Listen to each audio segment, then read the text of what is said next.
Good morning everyone. आज है 20 फरवरी और आज के करंट अफेयर हम इस वीडियो में कवर करने वाले हैं। शुरू करते हैं सबसे पहले एक शॉर्ट न्यूज़ के साथ। तो हमारा जो एम्स ऋषिकेश है, all India institute of medical sciences Rishikesh वाला, उसने एक ट्रायल कंडक्ट किया है। ट्रायल क्या है कि ड्रोन्स के ज़रिए टीबी की मेडिसिन पहुँचाना। ठीक है, और ये ट्रायल जो है सक्सेसफुल रहा है। यहाँ पर देखिए लिखा हुआ है conducted A successful trial for transporting tuberculosis medicines with the help of a drone to the district hospital in Tehri Garhwal. ठीक है, उत्तराखंड में ट्रायल किया गया एम्स ऋषिकेश के द्वारा। और कौन सी कंपनी है जिसका ये ड्रोन इस्तेमाल किया गया है? तो ड्रोन स्टार्टअप कंपनी है टेक ईगल। इसका एक ड्रोन मॉडल है वर्टीप्लेन X3 मॉडल, इसको इस्तेमाल इसमें किया गया है। तो ये चीज़ें आपको याद रखनी है। अब आते हैं क्वेश्चन की तरफ। Chhatrapati Shivaji Maharaj Jayanti is celebrated on which date? तो ये जो है 19 फरवरी के दिन सेलिब्रेट की जाती है। यहाँ ऑप्शन गलत आ गया है, आप ठीक कर लीजिएगा इसको, और हम भी ठीक करके दे देंगे। ये सेलिब्रेट की जाती है as the birth anniversary of Chhatrapati Shivaji Maharaj, जो कि मराठा एम्पायर के फाउंडर थे। 19 फरवरी 1630 को इनका जन्म हुआ था शिवनेरी फोर्ट में। ठीक है, 1870 में महात्मा फुले ने छत्रपति शिवाजी महाराज जयंती मनाने के लिए इसके सेलिब्रेशन की शुरुआत की थी, शिवाजी जयंती की। ठीक है, नेक्स्ट अब आते हैं कुछ और जयंती देखें तो स्वामी विवेकानंद जयंती होती है 12 जनवरी को, नेशनल यूथ डे इस दिन मनाते हैं। भगत सिंह जयंती होती है 28 सितंबर को। गांधी जयंती 2 अक्टूबर, इंटरनेशनल नॉन वायलेंस डे के रूप में भी इसे मनाते हैं। उसके बाद लाल बहादुर शास्त्री जयंती, ये भी 2 अक्टूबर को ही है। सरदार वल्लभ भाई पटेल जयंती 31 अक्टूबर, इस दिन नेशनल यूनिटी डे के रूप में हम सेलिब्रेट करते हैं। फिर सुभाष चंद्र बोस जयंती 23 जनवरी, पराक्रम दिवस के रूप में इसे सेलिब्रेट किया जाता है। B.R. अम्बेडकर जयंती इक्विटी डे इक्वालिटी डे ये होता है 14 अप्रैल को मनाते हैं। फिर है सरोजिनी नायडू जयंती 13 फरवरी, नेशनल वुमेन डे के रूप में सेलिब्रेट करते हैं। APJ अब्दुल कलाम जयंती होती है 15 अक्टूबर को, वर्ल्ड स्टूडेंट्स डे इस दिन होता है। और जवाहरलाल नेहरू जयंती होती है 14 नवंबर को, चिल्ड्रंस डे के रूप में इसे सेलिब्रेट किया जाता है। North India's first nuclear power plant is coming up in which state? तो ये जो है नॉर्थ इंडिया का पहला न्यूक्लियर पावर प्लांट, हमने पहले भी देखा था, हरियाणा में इसको स्टेब्लिश किया जा रहा है। ठीक है, तो आपको ये याद रखना है, इंडिया का पहला न्यूक्लियर पावर प्लांट कहाँ पर? हरियाणा में, नॉर्थ इंडिया का है पहला। और फिर अगर हम देखें देश का पहला और ओल्डेस्ट न्यूक्लियर पावर स्टेशन कौन सा है? Tarapur atomic power plant, Maharashtra में ये स्थित है। यहाँ कुछ और चीज़ें देख लेते हैं। तो सबसे पहले रावत भाटा न्यूक्लियर पावर प्लांट, ये है राजस्थान में। कुडानकुलम न्यूक्लियर पावर प्लांट, ये है तमिलनाडु में। Kalpakkam nuclear power plant Tamil Nadu में है। काकरापार ये गुजरात में है। कैगा कर्नाटक में है। नरोरा ये उत्तर प्रदेश में है। फिर चुटका न्यूक्लियर पावर प्लांट ये मध्य प्रदेश में है। Jaitapur nuclear power plant Maharashtra में है। गोरखपुर न्यूक्लियर पावर प्लांट ये हरियाणा में है। ठीक है, जो अभी हम रिसेंटली इसको देख रहे हैं। नेक्स्ट है in which state is Debrigarh tiger reserve located? तो ये डेबरीगढ़ टाइगर रिजर्व जो है ये लोकेटेड है उड़ीसा में। और रिसेंटली ही NTCA के द्वारा इसे एक टाइगर रिजर्व के रूप में अप्रूवल दिया गया है। ये वाइल्ड लाइफ सेंचुरी एक था, अब इसे टाइगर रिजर्व के रूप में भी घोषित कर दिया गया है NTCA के द्वारा। NTCA क्या है? National tiger conservation authority. और उड़ीसा की अगर हम बात करें तो ये उड़ीसा का 3rd टाइगर रिजर्व अब बन जाएगा। पहले कौन से हैं? सिमलीपाल और सतकोशिया, ये दोनों टाइगर रिजर्व उड़ीसा के हैं। तीसरा अब कौन सा हमें देखने को मिलेगा? Debrigarh tiger reserve. यहाँ पर टाइगर के बारे में कुछ चीज़ें हैं, कई बार हम रिवाइज़ कर चुके हैं, और रिवाइज़ कीजिए ताकि एकदम रट जाएँ चीज़ें आपको। तो 53rd कौन सा है? रानीपुर टाइगर रिजर्व यूपी का। अब 54th कौन सा हो जाएगा? डेबरीगढ़ हो जाएगा। 52nd है रामगढ़ विषधारी टाइगर रिजर्व राजस्थान का।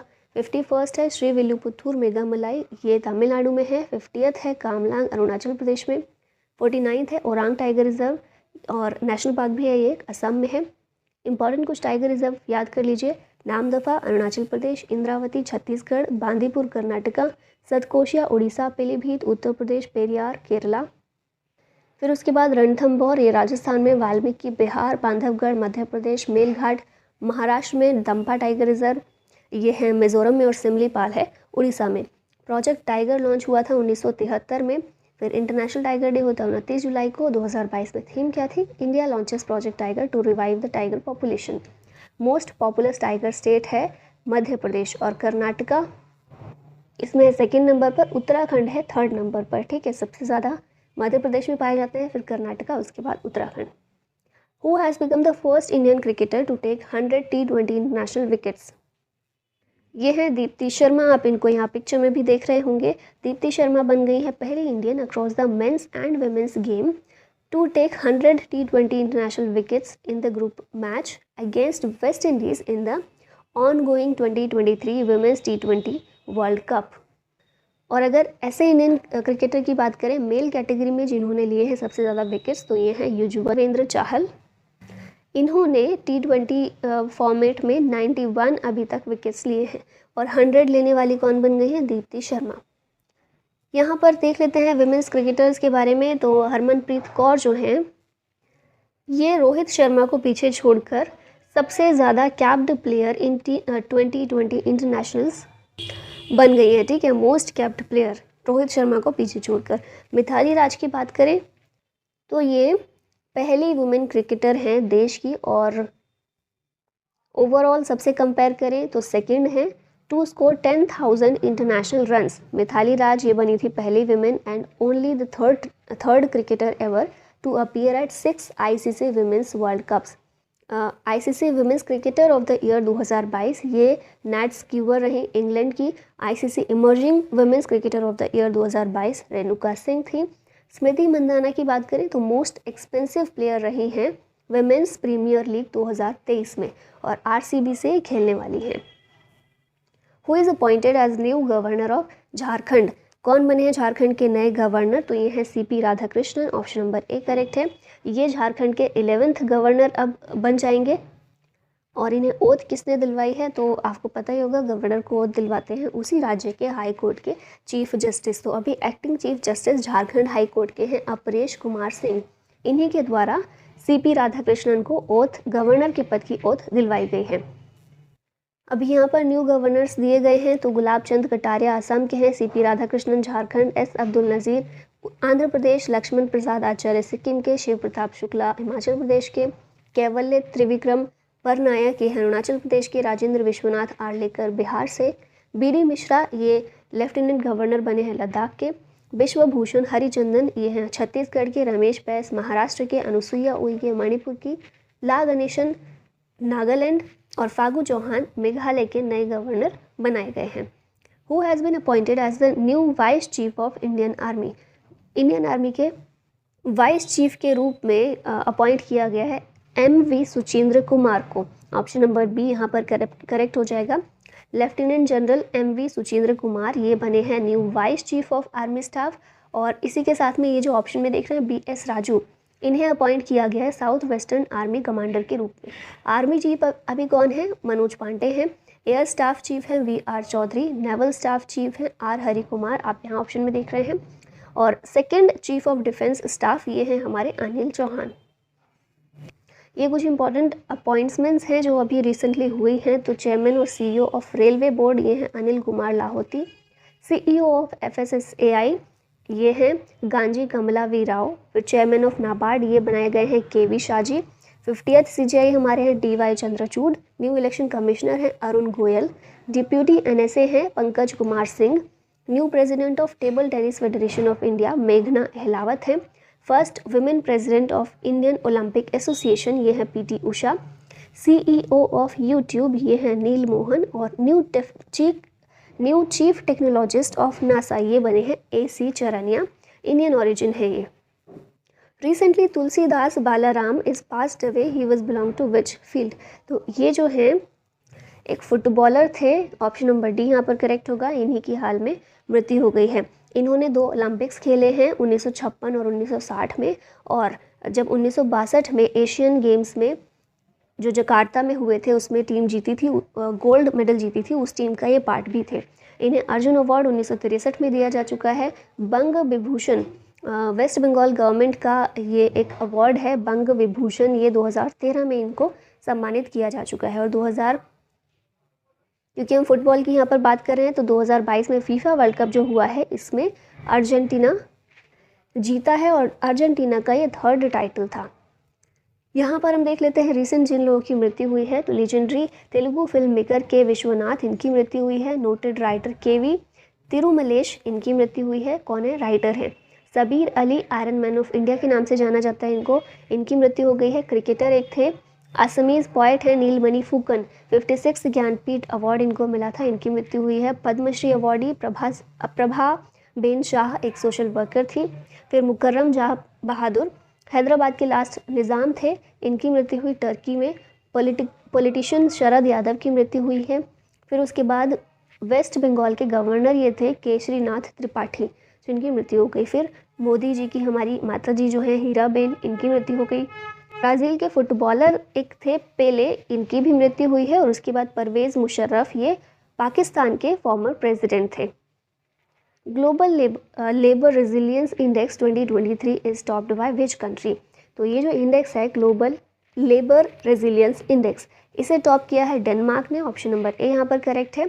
किसने रिलीज़ किया है ये? तो वाइट शील्ड एक पॉलिसी एडवाइजरी फर्म है जिसके द्वारा ये इंडेक्स रिलीज़ किया गया। टॉप 3 कंट्रीज इसमें रही डेनमार्क, स्विट्ज़रलैंड, जर्मनी।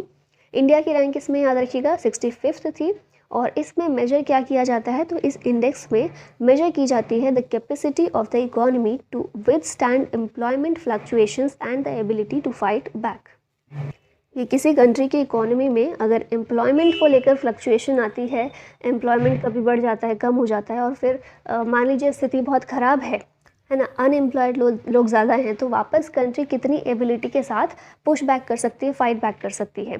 तो बेसिकली एम्प्लॉयमेंट के आधार पर किसी कंट्री की इकोनॉमी को जज करने का या उसको इंडेक्स रैंकिंग प्रदान करने का काम ये इंडेक्स करता है। वाइट शील्ड इसे लॉन्च करता है, रिलीज़ करता है। और भारत की रैंक इसमें रही 65th, टॉप किया है डेनमार्क ने।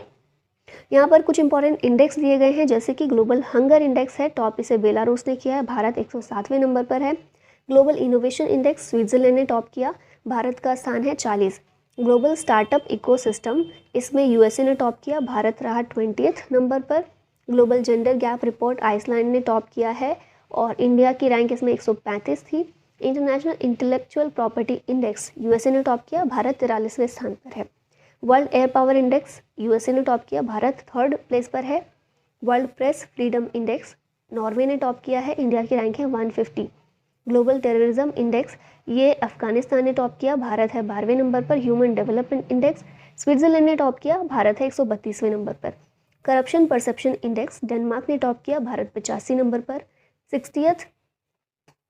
16th वेल्थ रिपोर्ट, इसमें यूनाइटेड स्टेट्स ने टॉप किया है, भारत 3rd नंबर पर है। और ग्लोबल लिवेबिलिटी इंडेक्स इसमें ऑस्ट्रिया ने टॉप किया है, भारत है 112वें नंबर पर।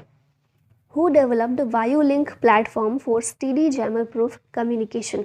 तो वायु लिंक प्लेटफॉर्म जो है इसे हमारी इंडियन एयरफोर्स IAF ने लॉन्च किया है और डेवलप किया है। किस लिए किया गया है? तो पायलट्स को बैड वेदर्स में और साथ में jammer proof uninterrupted communication provide करने के लिए ये शुरू किया गया है, डेवलप किया गया है। और इसमें जो डेटा लिंक कम्युनिकेशन होगा वो यूज़ करेगा IRNSS, जिसे नाविक के नाम से भी जानते हैं। नाविक क्या है? हमारे यहाँ का अपना स्वदेशी रीजनल नेविगेशन सैटेलाइट सिस्टम है जो इंडिया के आसपास के करीब 1500 किलोमीटर के एरिया को कवर करता है। ठीक है, नेविगेशन के लिए इसका इस्तेमाल किया जाता है, हमारे यहाँ का ही है। और जो इंडियन एयरफोर्स ने वायु लिंक प्लेटफॉर्म डेवलप किया है, इसमें इसी का इस्तेमाल हुआ है टू सेंड रेडियो कम्युनिकेशन। ठीक है, आगे देखते हैं। Who launched AI chatbot Aadhaar Mitra for Aadhaar related queries? तो ये जो है आधार के लिए जिम्मेदार बॉडी कौन है हमारे यहाँ? आप लोगों को पता होगा UIDAI है। तो उसी के द्वारा आधार मित्र एक चैटबॉट लॉन्च किया गया है। लोगों की जो भी आधार से रिलेटेड क्वेरीज होंगी वो इससे आंसर की जाएंगी। क्वेरीज किस तरह की? जैसे आधार एनरोलमेंट नंबर से रिलेटेड है, PVC कार्ड ऑर्डर स्टेटस या फिर कंप्लेंट स्टेटस है, इस तरह की चीज़ें इस AI चैटबॉट के ज़रिए सॉर्ट आउट की जा सकेंगी। अब हम पहुंच गए वीडियो के एंड पर। क्वेश्चन है आप लोगों के लिए, who has been appointed as the new CEO of YouTube? Answer दीजिएगा इसका। ऑप्शंस हैं नीलमोहन, एंडी जेसी, पराग अग्रवाल या फिर S नारायणन। इसका करेक्ट आंसर आपको देना है कमेंट बॉक्स में। और इसी के साथ ये वीडियो का यही होता है अंत। Thank you so much for watching. जय हिंद।